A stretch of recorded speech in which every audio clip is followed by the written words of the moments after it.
नमस्कार, स्वागत है आपका आपके अपने channel health and medicine Hindi में। आज के वीडियो में मैं आपको पोविडोन आयोडीन नाम के केमिकल कंपाउंड के बारे में बताऊंगा, जिसमें हम बात करेंगे पोविडोन आयोडीन का उपयोग क्या है, उसका उपयोग किस तरह से करना है, साइड इफ़ेक्ट्स क्या हो सकते हैं और पोविडोन आयोडीन के उपयोग से पहले और उपयोग के दौरान हमें कौन कौन सी बात का ध्यान रखना है।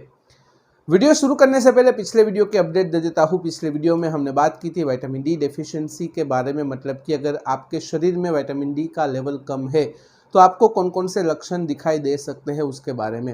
वीडियो की लिंक आपको नीचे डिस्क्रिप्शन में मिल जाएगी। सबसे पहले बात करते हैं पोविडोन आयोडीन क्या है। पोविडोन आयोडीन एक ब्रॉड स्पेक्ट्रम एंटीसेप्टिक है जिसका उपयोग मुख्यतः स्किन डिसइंफेक्शन के लिए किया जाता है।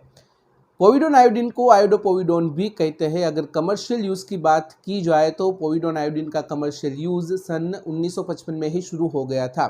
WHO यानी कि वर्ल्ड हेल्थ ऑर्गेनाइजेशन की एसेंशियल मेडिसिन की लिस्ट में पोविडोन आयोडीन को शामिल किया गया है। अगर इफेक्टिवनेस की बात की जाए तो povidone iodine gram positive bacteria, gram negative bacteria, viruses, fungus और प्रोटोजुआ के सामने असरकारक होता है। पोविडोन आयोडीन एक ओटीसी प्रोडक्ट है, यानी कि ओवर द काउंटर है, जो आपको आसानी से आपकी नज़दीकी मेडिकल स्टोर और केमिस्ट की दुकान पे मिल जाएगा। अब बात करते हैं पोविडोन आयोडीन के मेडिकल यूज़ के बारे में। पोविडोन आयोडीन एक ब्रॉड स्पेक्ट्रम एंटीसेप्टिक होने के कारण उसका सबसे ज़्यादा उपयोग वाउंड इन्फेक्शन को ट्रीट करने के लिए, उसे प्रिवेंट करने के लिए होता है। साथ ही साथ as a essential part of first aid kit, मतलब कि हर एक फर्स्ट एड किट में पोविडोन आयोडीन होना जरूरी है। इसलिए जब भी minor cuts, burns, abrasion, blister जैसी समस्या होती है तो पोविडोन आयोडीन का उपयोग किया जाता है। टिंक्चर ऑफ आयोडीन की तुलना में पोविडोन आयोडीन की एंटीसेप्टिक इफेक्टिवनेस लंबे समय तक रहती है, इसीलिए ही ज़्यादातर लॉन्ग सर्जरी में पोविडोन आयोडीन का उपयोग किया जाता है। Pre and post operative skin cleansing के लिए भी पोविडोन आयोडीन का उपयोग किया जाता है। हालांकि यह क्रिटिकल इंडिकेशन है, इसीलिए ही इस प्रकार के उपयोग में जब पोविडोन आयोडीन का इस्तेमाल होता है तो उसका स्टेराइल होना काफ़ी ज़्यादा ज़रूरी होता है। माउथ अल्सर और जिंजिवाइटिस को ट्रीट करने के लिए, प्रिवेंट करने के लिए भी पोविडोन आयोडीन गार्गल्स का उपयोग किया जाता है।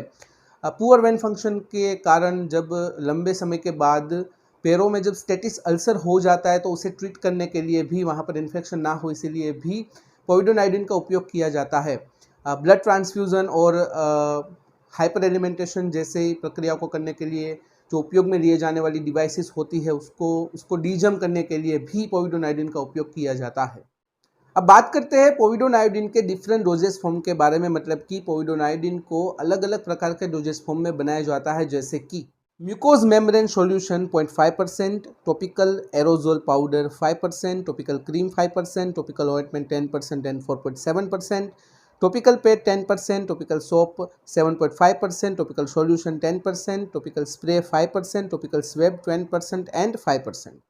अब बात करते हैं पोविडोन आयोडीन का उपयोग हमें किस तरह से करना है। पोविडोन आयोडीन का ज़्यादातर उपयोग as a solution, cream, ointment, gargles, external pads, topical spray, powder इत्यादि के रूप में किया जाता है। अलग अलग डोजेस फॉर्म के उपयोग का तरीका भी अलग अलग होता है। सभी प्रकार के डोजेस फॉर्म का उपयोग एज ए एक्सटर्नल ही होता है। तो अब हम वन बाय वन अलग अलग डोजेस फॉर्म के उपयोग का तरीका कैसा है उसके बारे में चर्चा करेंगे। In case of solution, skin के अफेक्टेड भाग को पोविडोन आयोडीन के सॉल्यूशन में डुबाए गए कॉटन की मदद से साफ करना है, फिर उसे सूखने देना है। उसके बाद स्टेराइल बैंडेज की मदद से उसे कवर कर देना है। In case of cream and ointment, povidone iodine की एडवाइज अमाउंट को ओपन वाउंड के ऊपर हल्के हाथों से लगाना है, फिर ओपन वाउंड को स्टेराइल बैंडेज या फिर स्टेराइल ड्रेसिंग की मदद से उसे कवर कर देना है। उपयोग के पहले और उपयोग के बाद आपको अपने हाथ अच्छे से धोने हैं।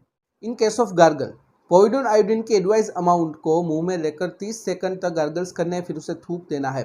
पोविडोन आयोडीन गार्गल को कभी भी निगलना नहीं। अगर बाई चांस ऐसा होता है तो आपको तुरंत ही अपने डॉक्टर या फिर हेल्थ केयर प्रोफेशनल से बात करनी जरूरी हो जाती है। In case of external pads, povidone iodine के एक्सटर्नल पैड्स मार्केट में इजीली अवेलेबल होते हैं।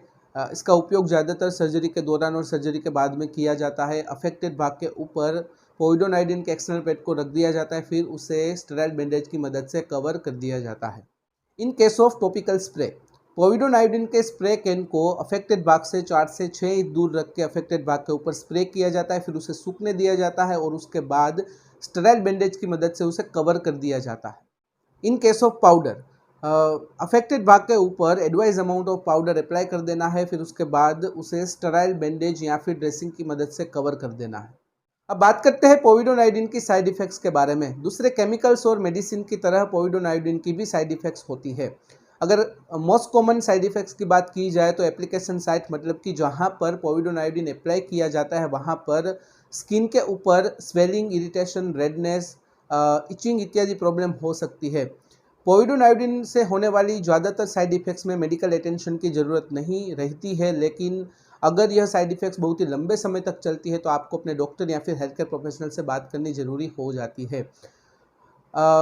पोविडोन आयोडीन के प्रोलॉन्ग उपयोग के बाद मतलब कि बहुत ही ज़्यादा लंबे समय तक अगर पोविडोन आयोडीन का उपयोग किया जाता है तो उसका एब्जॉर्प्शन शरीर के अंदर होता है, जिसकी वजह से ब्लड प्रेशर में गिरावट, सांस लेने में तकलीफ, स्किन और mucosa swelling, electrolyte imbalance, rapid heart beat, restlessness इत्यादि प्रॉब्लम हो सकती है। अब बात करते हैं पोविडोन आयोडीन से रिलेटेड कुछ वार्निंग और क्वेश्चंस के बारे में, मतलब कि पोविडोन आयोडीन के उपयोग से पहले और उपयोग के दौरान आपको कौन कौन सी बातों का ध्यान रखना है। सबसे महत्वपूर्ण बात कि अगर आपको पोविडोन आयोडीन से एलर्जी है तो उसका उपयोग कभी भी नहीं करना चाहिए। अगर आपको हाइपोथायरॉयडिज्म है या फिर थायराइड से रिलेटेड कोई समस्या है, आपको लीवर या फिर किडनी से रिलेटेड कोई समस्या है, तो पोविडोन आयोडीन के उपयोग से पहले आपको अपने डॉक्टर या फिर हेल्थ केयर प्रोफेशनल से बात करनी चाहिए।